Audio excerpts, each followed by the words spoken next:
কয়লার ডিও থেকে তোলাবাজির অভিযোগে গ্রেপ্তার তৃণমূলের প্রাক্তন ব্লক সভাপতি। কয়লার ডিও থেকে তোলাবাজি গ্রেপ্তার অন্ডাল ব্লক তৃণমূলের প্রাক্তন সভাপতি। পশ্চিম বর্ধমান জেলা পরিষদের প্রাক্তন কো মেন্টর ও অন্ডাল ব্লক তৃণমূলের প্রাক্তন সভাপতি ছিলেন কাঞ্চন মিত্র।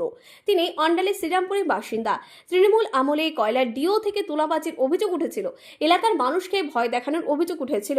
এমনকি জমি কারবারের সাথেও যুক্ত ছিল। তার সাথে গ্রেপ্তার হয়েছে মোহাম্মদ মোজাম্মেল, সেও একই কারবারের সঙ্গে যুক্ত ছিল বলে অভিযোগ।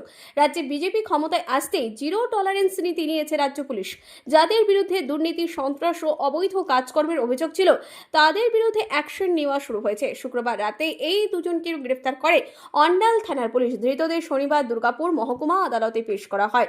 স্থানীয় সূত্রে জানা গিয়েছে, দীর্ঘদিন ধরেই এলাকায় কয়লার ডিও ঘিরে একাধিক অনিয়ম, তোলাবাজি এবং প্রভাব খাটানোর অভিযোগ উঠেছিল। অভিযোগ, সাধারণ মানুষ ও ব্যবসায়ীদের উপর চাপ সৃষ্টি করে বেআইনিভাবে টাকা আদায় করা হতো। কেউ প্রতিবাদ করলে নানাভাবে ভয় দেখানো হতো বলে অভিযোগ।